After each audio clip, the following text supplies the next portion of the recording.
Eh bien, je voulais surtout remercier donc la Voix des loups de venir dans notre département pour faire cette manif et d'organiser tout ça. Et c'est beaucoup de boulot. Donc oui, pourquoi? Parce que dans notre département, effectivement, c'est le département le plus touché par les tirs de loups. Là, on en était donc à 7. Et puis les Hautes-Alpes nous ont rattrapés. Ils sont à 7 aussi depuis avant-hier, avec un loup de plus donc d'assassiner. Et la région... 21. Non, 23. On est à 23. À 23. Département des Alpes-Maritimes. Ah oui, au total, on est à 21 depuis le début des tirs légaux de loups. Alors quand je parle de légal, évidemment, il y a tout le braconnage derrière, dont on ne peut pas parler puisqu'on n'a pas de chiffres. Et on sait qu'on peut multiplier largement par 2, voire plus, le nombre de loups abattus au total entre le braconnage et les tirs légaux. Donc, et puis, notre région PACA, on en est déjà à 17 loups dans la région PACA, et donc 23 au total depuis que, en juillet, ils ont décidé l'abattage de 40 loups. Alors on voit que les chasseurs, les éleveurs, la brigade se dépêchent d'éliminer un maximum de loups de manière à ensuite rallonger le quota.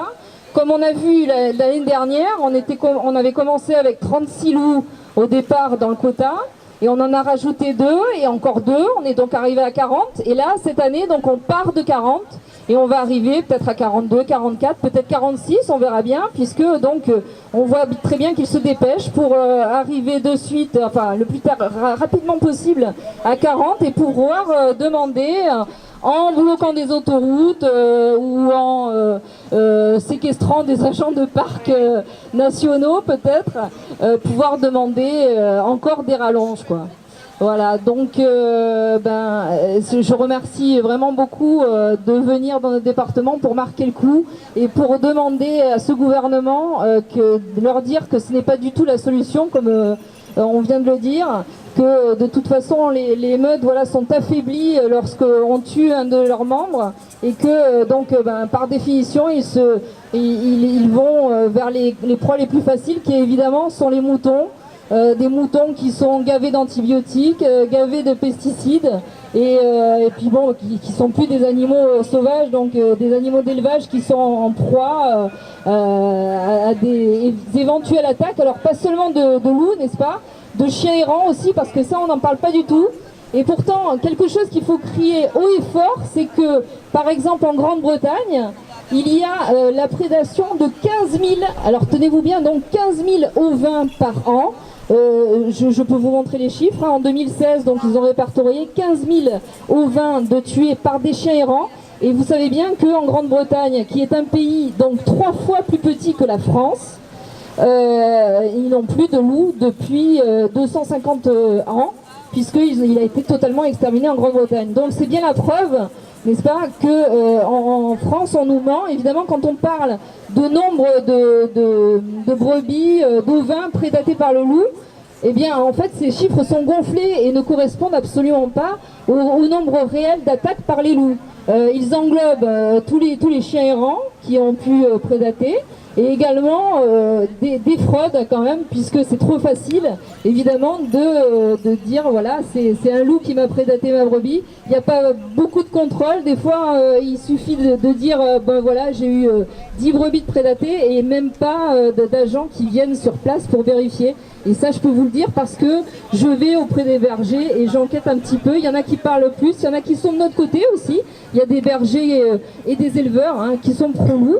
Qui disent que le loup a sa place dans la faune sauvage, et bien sûr, heureusement, enfin, on commence à en douter, mais pourquoi? Parce que c'est une espèce quand même strictement protégée au niveau de la Convention de Berne et la directive Habitat Faune Flore, strictement protégée, et pourtant, c'est une espèce donc qu'on chasse toute l'année en France et sans restriction d'âge, puisqu'on a bien vu que 3 louvetons ont été abattus le 9 août à Sipierre.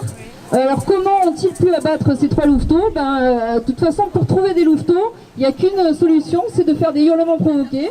Donc c'est-à-dire qu'on prend des porte-voix et puis on berne, on trompe le loup en faisant des hurlements. Et puis, il y a des louveteaux qui sont là, qui attendent leurs parents, qui sont en train de chasser, et qui sont sur le lieu de rendez-vous, on appelle. Et donc, pour les débusquer, on fait des hurlements. Ils pensent que c'est leurs parents qui les appellent. Ils hurlent, et là, on les localise, et on n'a plus qu'à venir pour les buter. Voilà, donc c'est très certainement ce qui s'est passé à Sipierre, parce qu'on voit pas comment 3 louveteaux peuvent être tués au même endroit comme ça. Et le problème de Sipierre, c'est que là, on est en train de voir vraiment si on peut pas faire quelque chose. On a déjà essayé de bouger ça. Gérard Charolois a fait une lettre, et il faudrait que tous vous fassiez, je pense qu'il y a une bonne partie quand même des gens, parce que j'ai mis ça sur Facebook, écrire une lettre donc au procureur de la République de Grasse, Madame le procureur de la République de Grasse, pour lui demander de diligenter une enquête par rapport à ces louveteaux, parce que ces louveteaux auraient été tirés donc en tir de défense renforcé. Donc tir de défense renforcé, je vous signale que c'est en cas d'attaque de troupeau. Alors ces louveteaux ayant au mois d'août entre 3 et 4 mois, c'est totalement impossible qu'ils attaquent des troupeaux. Donc là on est vraiment dans le grand n'importe quoi, et ça prouve qu'on veut vraiment éliminer le loup, quoi. Les éleveurs, certains éleveurs veulent vraiment se débarrasser du loup en France. Donc il faut vraiment empêcher ça, c'est pas normal.